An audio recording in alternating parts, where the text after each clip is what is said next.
पाकिस्तान और यूएई के दरमियान कल मैच था और जैसे हमने थोड़ा सा बताई दिया इब्तदाइया में आपको कि कितना इंपॉर्टेंट ये हो गया है। अब फाइनल 4 के लिए क्वालिफाई कर लिया पाकिस्तान ने और 21 को पाकिस्तान का इंडिया के साथ टाकरा होगा। तो देखना ये है कि अब क्या टीम का मोराल बुलंद हुआ है। अब तो गेम से ज्यादा इस पे सबकी नजर है कि हाथ मिलाएंगे या नहीं।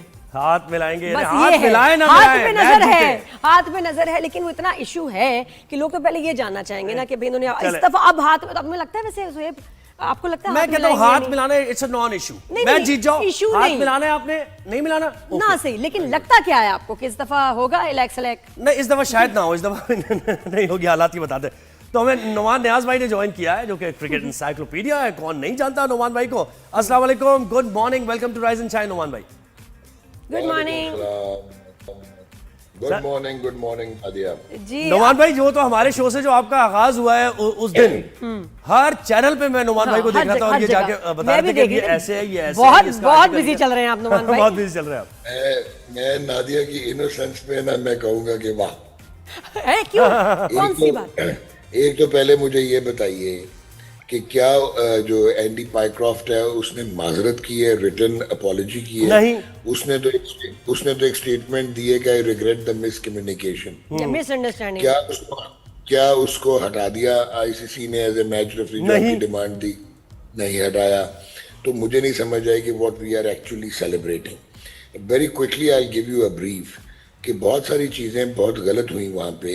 एक तो ये जो हैंडशेक है इट्स ए नॉन इशू, ये एक सेरेमोनियल है, प्रेसिडेंस है, स्पिरिट ऑफ द गेम है, कंजेनियलिटी है, लेकिन ये किसी भी कोड ऑफ कॉन्डक्ट का हिस्सा नहीं है। तो लिहाजा एंडी पाइक्रॉफ्ट ने अगर सलमान अली आगू को जब कहा था, अगर नहीं कहा था कि जी वो हैंडशेक नहीं होगा, तो वो कोई वायलेशन नहीं कर रहे थे, कोई रूल वायलेट नहीं हो रहा था। सही।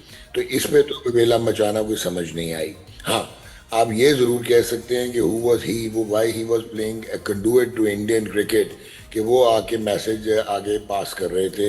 इंडियन मैनेजमेंट को डायरेक्टली पहुंचाना चाहिए था या through proper stakeholders Pakistan management को कि जी वो हाथ नहीं मिलाएंगे। ये हो गया।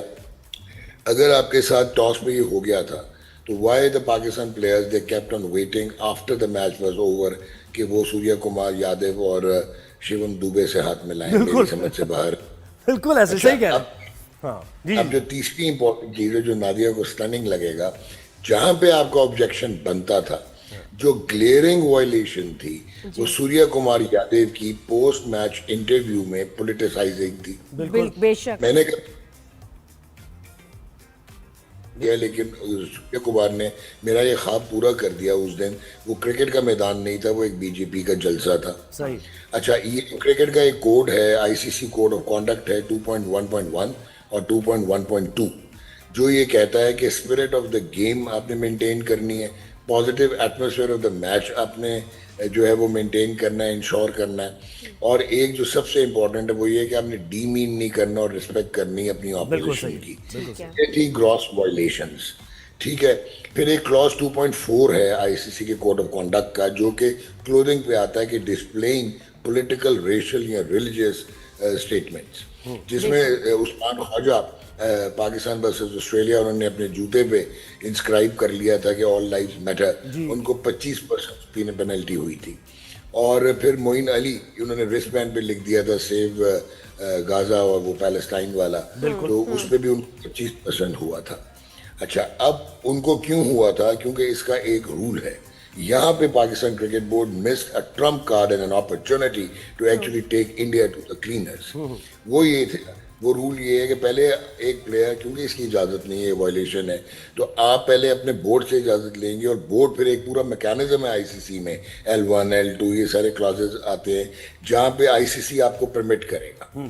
क्या पाकिस्तान क्रिकेट बोर्ड की मैनेजमेंट ने देयर एंड देन पूछा कि यार ये जो आपने हमें डीमीन किया और आपने हमारे सेंटिमेंट को हर्ट किया है, एक तो उसका वैसे नैरेटिव फजूल था क्योंकि वो कभी प्रूव किया ही नहीं इन्होंने, वो तो पूरी दुनिया में पिटा हुआ इनका नैरेटिव है पलगम। बिल्कुल ऐसे ही।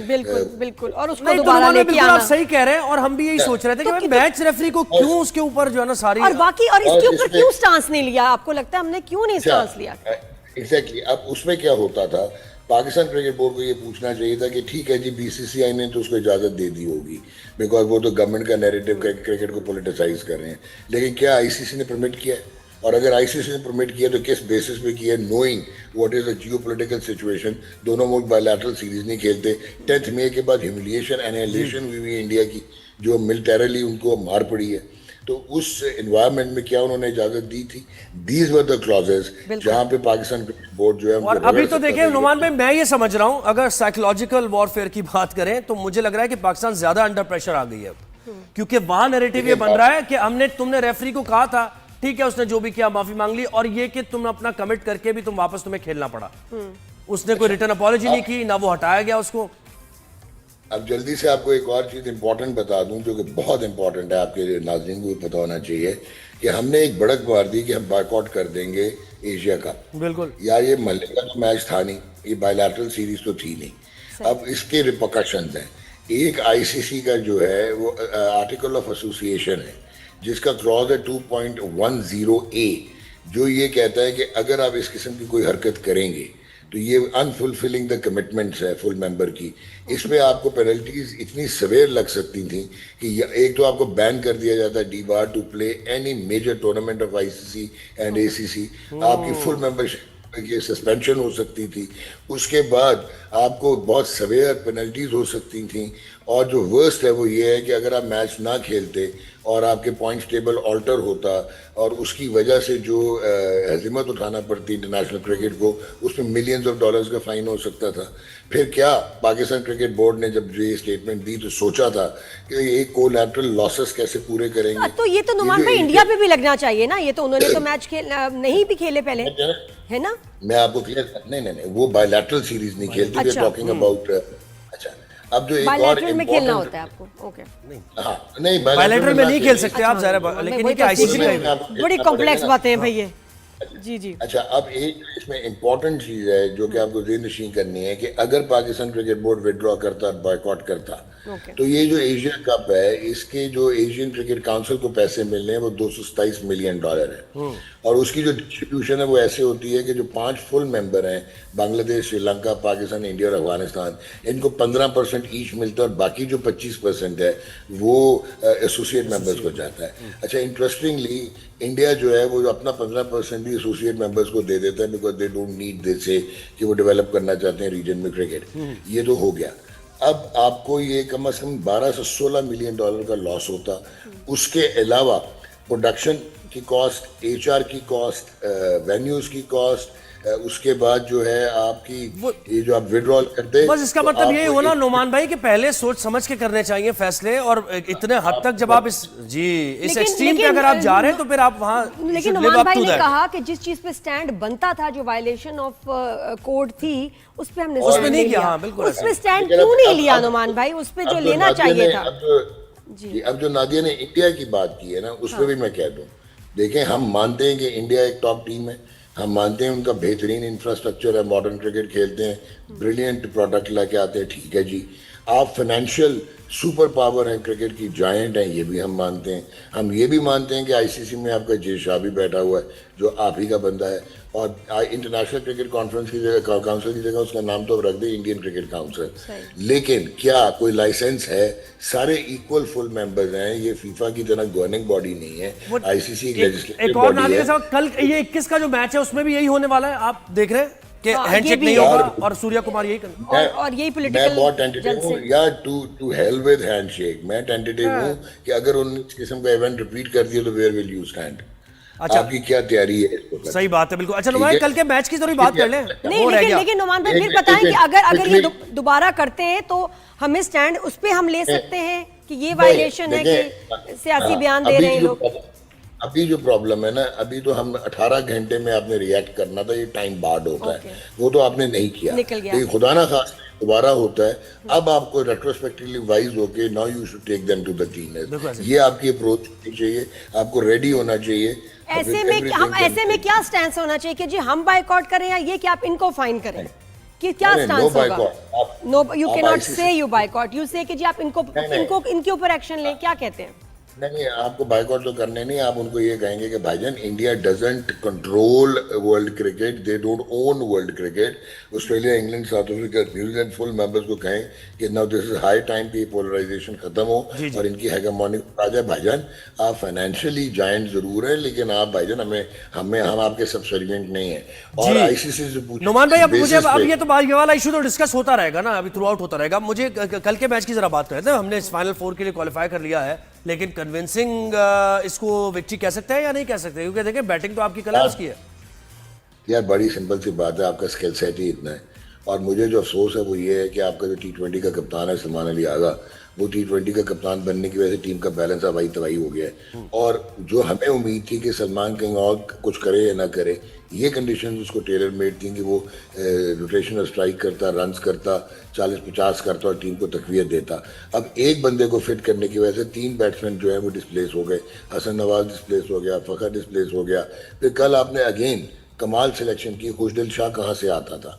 उसके बाद आपका स्किल सेट का ये हालत है कि पावर हिटिंग आप असेसमेंट के साथ करते हैं। पावर हिटिंग और जो है ये जिस तरह कि आप ये स्ट्रोक्स खेलते हैं, स्लॉगिंग, इसमें बहुत फ़र्क है। अब कल जिस तरह खुशदिल आउट हुए वो स्लॉगिंग थी। आप असेस करो वो इतनी स्लो बॉल कर रहा है, उनका लेफ्ट आर्म लेग स्पिन जो था, और आपने उसको निकल के हिट मार दी इस पिच पे, वो 15 यार्ड अंदर कैच हो गया। At the end of the day, जो शहीनशाह अफरीदी है, I really love the way he has pulled you through in the last 2 matches. That is the intent we require, and that is the time to deliver at least वो हम लोग। अच्छा नुमान भाई, अगर हसन नवाज को opening में ले आए तो आप क्या, ये सही है आइडिया मेरे ख्याल से? अगर आप ओपनिंग में लेके आएंगे तो क्या साइम जिसने 4-0 किए हुए पिछली 6 इनिंग्स में, उसको नीचे लेके जाएंगे? फरहान को ले आए ना नीचे। फरहान नीचे नहीं आता, फरहान खेलता है एज एन ओपनर है, बस खेल तो रहा नहीं, बस वो खेलता है। नुमान भाई, आपको नहीं लगता, मेरा ख्याल है कि जी आईसीसी को सूट करता है कि पाकिस्तान फाइनल में इंडिया के अगेंस्ट खेले, and that will be a super duper great match. देखिए बात सुने, सिर्फ आईसीसी को सूट नहीं करता, ये पूरी दुनिया के ब्रॉडकास्टर्स को करता है। ये जब टूर्नामेंट और ये होगा, मुझे लगता है परफॉर्मेंस चीजें कुछ भी हो, लेकिन ये फाइनल में पाकिस्तान मुझे लगता है। भाई एक और कौमी हीरो की बात करिए नुमान भाई, वक्त कम रह गया हमारे। अरशद नदीम है, हाँ या ना? नुमान भाई बताइए, आप बताएं हाँ या ना? नहीं, मुश्किल है क्योंकि श्रीलंका बहुत तगड़ी टीम है।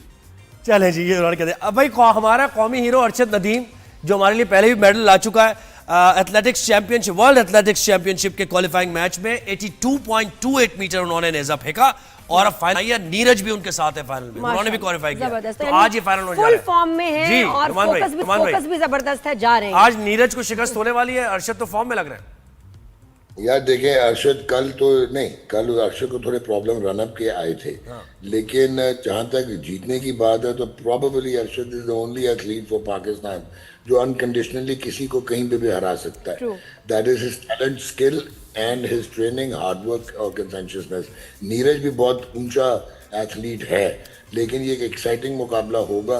एंड आई डोंट नो, मुझे ऐसे लगता है कि यस अरशद प्रिवेल कर जाएगा।